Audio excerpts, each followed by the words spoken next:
بسم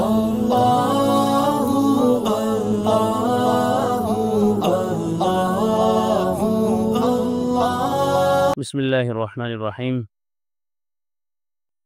جنت اور وہاں کی نعمتوں کا بیان چل رہا ہے، اور قرآن کریم کی آیت وَلَكُمْ فِيهَا مَا تَشْتَهِي أَنفُسُكُمْ وَلَكُمْ فِيهَا مَا تَدَّعُونَ۔ اللہ فرماتے ہیں کہ جنت میں تمہارے لیے وہ سب کچھ ہوگا جو تمہارا من چاہے گا، یعنی تم وہاں من چاہی زندگی گزارو گے، اور دنیا میں لیکن تمہیں رب چاہی زندگی گزارنی پڑے گی۔ اگر تم نے یہاں رب چاہی زندگی گزاری تو آخرت میں من چاہی گزارو گے، اور اگر یہاں من چاہی گزاری تو پھر آخرت میں رب چاہی گزارنی پڑے گی۔ یعنی اللہ تعالیٰ جو فیصلے فرمائیں گے تمہاری منمانی کی وجہ سے، جہنم کے، عذاب آخرت کے، وہاں کی ہولناکیوں کے، تمہیں وہ برداشت کرنا پڑے گا۔ اس لیے انسان کو چاہیے کہ وہ دنیا میں من چاہی زندگی نہ گزارے، بلکہ رب چاہی زندگی گزارے۔ اللہ کیا چاہتے ہیں، اللہ کیا کہتے ہیں، اللہ کا حکم کیا ہے، وہ یہ جانے، اور جاننے کے بعد اس کے مطابق اپنا ہر عمل کرے۔ اگر وہ ایسا کرے گا تو پھر آخرت میں اس کو من چاہی زندگی ملے گی، جنت کی ہمیشہ ہمیش کی مزے والی، عیش اور مستی والی زندگی اس کو نصیب ہوگی۔ وَلَكُمْ فِيهَا مَا تَشْتَهِي أَنفُسُكُمْ، اللہ فرماتے ہیں تمہارے لیے جنت میں وہ سب کچھ ہوگا جو تمہارے من میں آئے گا۔ دنیا میں تو پتہ نہیں من میں کیا کیا آتا ہے، کبھی کبھی خواہ مخواہ بیٹھے بیٹھا یہ بھی آتا ہے کہ یار میں ہندوستان کا وزیر اعظم بن جاؤں، لیکن بن جائے گا ایسے سوچنے سے؟ خالی سوچنے سے تو کچھ نہیں ہوگا۔ کبھی من میں آتا ہے پتہ نہیں کہاں اڑ جاؤں اور کہاں دنیا کے آخری کونے میں چلا جاؤں۔ دنیا میں پتہ نہیں کیا کیا خیالات آتے ہیں جاتے ہیں، انسان جب سوچنے پہ بیٹھتا ہے تو پتہ نہیں کہاں کہاں نکل جاتا ہے، لیکن اس کے سوچنے سے کیا ہوتا ہے؟ اس کے من میں کچھ بھی آ جائے اور وہ پورا ہو جائے، ایسا تو نہیں ہوتا دنیا میں۔ لیکن آخرت میں ایسا ہوگا کہ وہ جو چاہے گا، جو اس کے من میں آئے گا، اللہ تعالیٰ پورا فرما دے گی۔ چنانچہ روایت آ رہی ہے کہ کسی آدمی کے من میں یہ آئے گا جنت میں جانے کے بعد کہ وہ کھیتی کرے۔ کوئی کاشتکار ہوگا، زندگی گزری ہوگی کھیتی کرنے میں ہی، تو جو آدمی جس کام میں رہتا ہے اس کو اسی کام میں زیادہ مزہ آتا ہے۔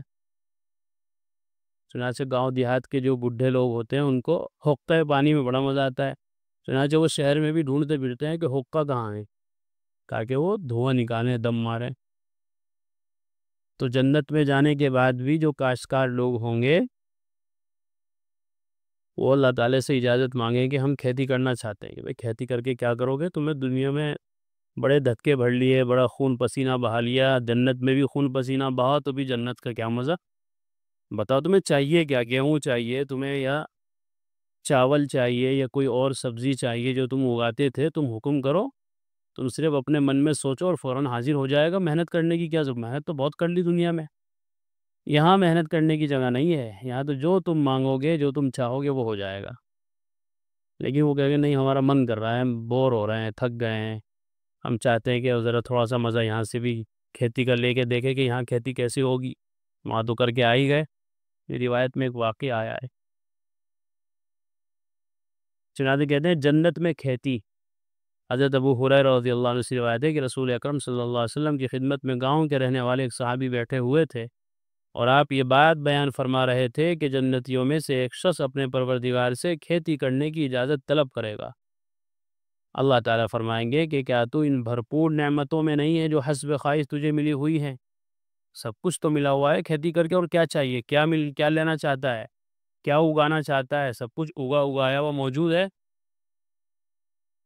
وہ عرض کرے گا کہ ہاں ہے تو سب کچھ، مگر میرا دل چاہتا ہے۔ چنانچہ اس کو اجازت دے دی جائے گی۔ وہ زمین میں بیج ڈالے گا تو پلک جھپکنے سے پہلے ہی سبزہ اگ جائے گا۔ بیج ڈالا اور پل بھی نہیں جھپکی کہ فوراً وہ اگ کر باہر بھی آ گیا، اور بڑھ جائے گا، اور کھیت تیار ہو کر کٹ بھی جائے گا، اور پہاڑوں کے برابر انبار لگ جائیں گے، ڈھیر بھی لگ جائیں گے۔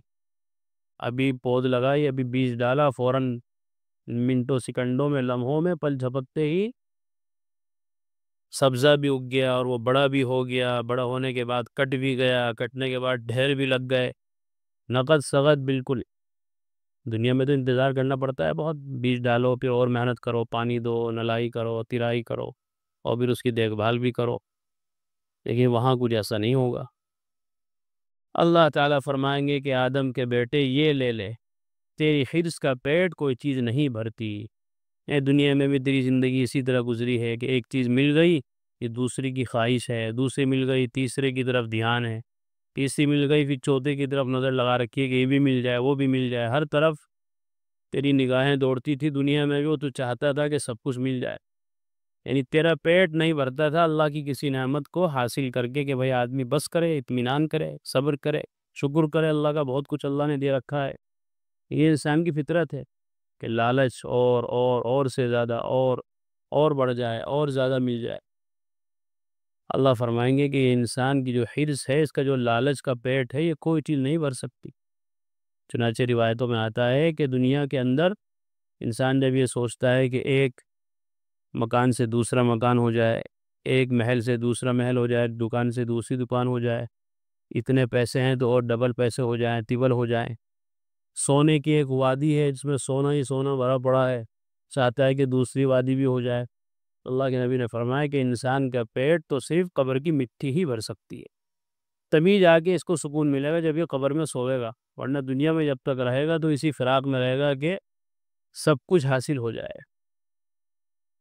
اسی لیے سکھایا جاتا ہے کہ انسان کو صبر اور شکر کی زندگی گزارنی چاہیے، اللہ نے جو نعمتیں دے رکھی ہیں ان کا شکر ادا کیا جائے، اور اگر کوئی نعمت نہیں ملی ہے تو اس پر صبر کیا جائے، اور قناعت کی زندگی گزاری جائے۔ قناعت کہتے ہیں کہ جو مل گیا بس اللہ کا شکر ہے، اور آگے کی کوئی تمنا نہیں، آگے کے لیے کوئی لالچ نہیں، اور حاصل کرنے کی کوئی فکر نہیں، بس جو مل گیا اس پر اللہ کا شکر ہے، صبر ہے، اسی کو کہتے ہیں قناعت، جو مل گیا اس پر بس۔ حضور اکرم صلی اللہ علیہ وسلم کو یہ ارشاد سن کر گاؤں والے صحابی نے عرض کیا کہ اللہ کی قسم وہ شخص قریشی یا انصاری ہوگا، اس لیے کہ یہی لوگ کھیتی باڑی کرتے ہیں، یعنی مجھے یہ لگتا ہے کہ یہ آدمی کون ہوگا، یا تو قریشی ہوگا یا انصاری ہوگا۔ انصار مدینہ کھیتی باڑی کا کام کرتے تھے، اور اہل مکہ تجارت پیشہ لوگ تھے، بزنس پیشہ۔ ہمارا پیشہ تو زراعت نہیں ہے، بھلا ہم کیوں ایسی درخواست کرنے لگے ہیں؟ یہ بات سن کر رسول اللہ صلی اللہ علیہ وسلم کو ہنسی آ گئی کہ دیکھیے جنت میں کھیتی بھی ہوگی، جنت کی نہریں۔ سورہ محمد میں باری تعالیٰ کا ارشاد ہے مثل الجنت التي وعد المتقون فيها انہار من ماء غیر آس وانہار من لبن لم يتغیر طعمه وانہار من خمر لذة للشاربین وانہار من عسل مصفى ولهم فيها من كل الثمرات ومغفرة من ربهم۔ تو اس آیت کریمہ میں جنت کی نہروں کا بیان ہے۔ جس جنت کا متقیوں سے وعدہ کیا جاتا ہے اس کی کیفیت یہ ہے کہ اس میں بہت سی نہریں ایسے پانی کی ہیں جن میں ذرا تغیر نہ ہوگا۔ دنیا کے اندر جو نہریں ہیں، دریا ہیں، کنویں ہیں، ان کا پانی اگر کھلا رہے بہت دن تک رکا رہے تو اس کے اندر بدبو پیدا ہو جاتی ہے، باہر کی چیزیں دھول مٹی گر جاتی ہے، پانی کا رنگ بدل جاتا ہے، ذائقہ بدل جاتا ہے، کیڑے ہو جاتے ہیں۔ لیکن جنت کی جو نہریں ہیں پانی کی، وہ ایسے پانی کی نہریں ہیں کہ اس پانی کے اندر ذرہ برابر کوئی تبدیلی نہیں ہو، صاف شفاف پانی، مزیدار۔ اور بہت سی نہریں دودھ کی ہیں۔ دنیا میں تو انسان نے دودھ کی ڈائرے دیکھی ہیں، فلاں ڈیری فلاں ڈیری فلاں ڈیری، لیکن وہاں نہریں بھی دیکھے گا جس کا ذائقہ ذرا نہ بدلا ہوگا۔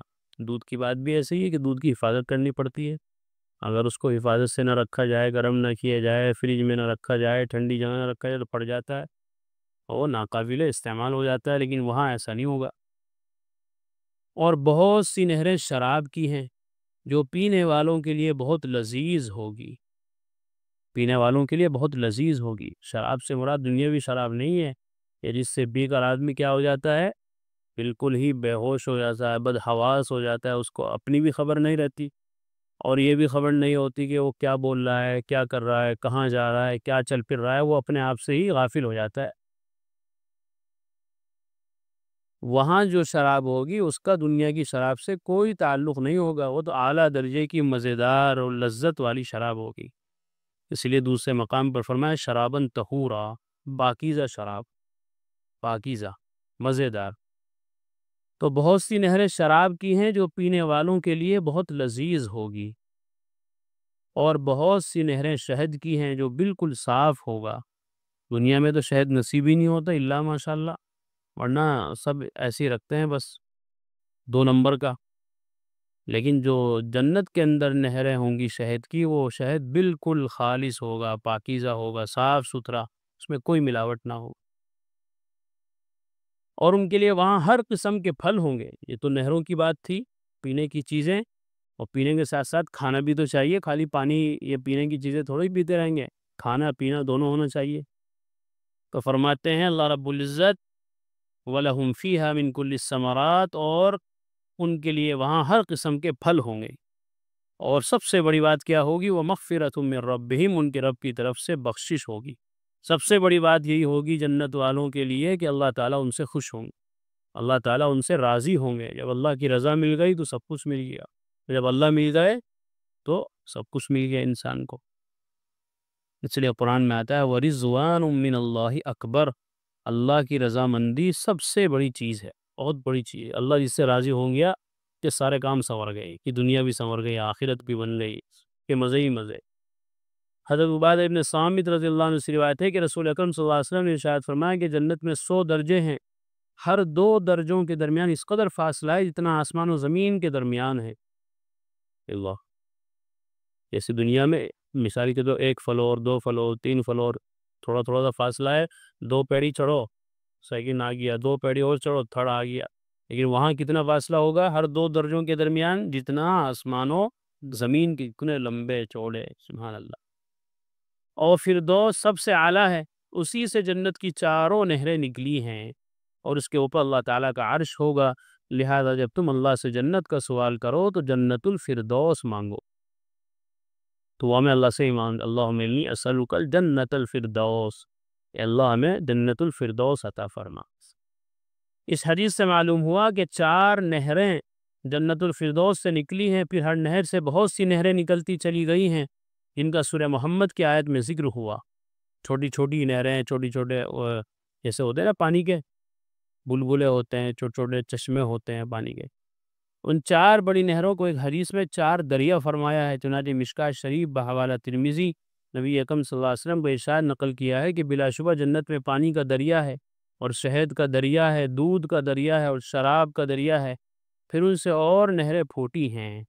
قرآن مجید میں جگہ جگہ جنت اور اہل جنت کے تذکرے میں تجری من تحتی الانہار و تجری من تحتہم الانہار فرمایا ہے، جس سے صاف ظاہر ہے کہ جنت میں بہت زیادہ نہریں ہوں گی جو اہل جنت کے باغوں اور بالا خانوں میں بہہ رہی ہوں گی۔ یہ انسان کی ایک فکر ہے، انسان کی ایک سوچ ہے کہ اس کو یہ ایسا منظر اچھا لگتا ہے جہاں پھول پھلواریاں بھی ہوں، جب پانی بھی اوپر سے گر رہا ہو، جھرنے میں دیکھا نہیں دنیا میں لوگ جاتے ہیں، کوئی مسوری جا رہا ہے، کوئی دہرادون جا رہا ہے، کوئی کہیں جا رہا ہے، شملہ کشمیر، یہ وہاں کیا ہے کہ وہاں اوپر سے پانی گرتا ہے پہاڑوں پہ سے جھرنوں کی طرح، وہ بڑا اچھا لگتا ہے دیکھنے میں۔ تو اللہ نے انسان کے ذوق کا خیال جنت میں بھی رکھا کہ وہاں اس طرح کے جھرنے ہیں، پانی کی نہریں، دریاں، چشمے، یہ ساری چیزیں اللہ نے وہاں رکھی ہے۔ حضرت ابو ہریرہ رضی اللہ عنہ سے روایت ہے کہ رسول اللہ صلی اللہ علیہ وسلم نے ارشاد فرمایا کہ جنت کی نہریں مشک کے پہاڑوں کے نیچے سے نکلتی ہیں۔ مشک یعنی نہروں کا مرکز اور منبع مشک کے پہاڑوں کی جڑ ہے، صرف پانی نہیں ہے بلکہ پانی کے اندر جو خوشبو ہوگی وہ بھی مشک سے کہیں زیادہ ہوگی۔ یہ مشک دنیا کا مشک نہیں ہے، صرف سمجھانے کے لیے کہ جیسے ہاں مشک کی خوشبو کو اعلیٰ درجے کی خوشبو سمجھا جاتا ہے، جنت سے جو نہریں جاری ہوں گی وہ کہاں سے جاری ہوں گی؟ مشک کے پہاڑوں کی جڑ سے، خوشبودار پانی ہوگا۔ اللہ تعالیٰ میں ہمارے صالحہ کی توفیق عطا فرمائے۔ وآخر دعوانا الحمدللہ۔ قرآن کریم میں اللہ تعالیٰ فرماتے ہیں الا بذکر اللہ تطمئن القلوب، کہ سن لو، اچھے سے سمجھ لو، اللہ تعالیٰ کے ذکر ہی سے دلوں کو اطمینان نصیب ہوتا ہے۔ یعنی اللہ تعالیٰ کے جو انعامات و احسانات و اس کی نوازشیں ہم پر ہیں، اگر ہم ان کو یاد کریں گے تو ہمارے بے قرار دل کو قرار آ جائے گا، سکون مل جائے گا۔ اگر ہم چاہتے ہیں کہ ہمارے دلوں میں سکون آئے، اطمینان نصیب ہو، تو اس کا ایک واحد علاج اور ایک بہترین دوا یہ ہے کہ ہم فوراً اللہ کے ذکر میں مشغول ہو جائیں۔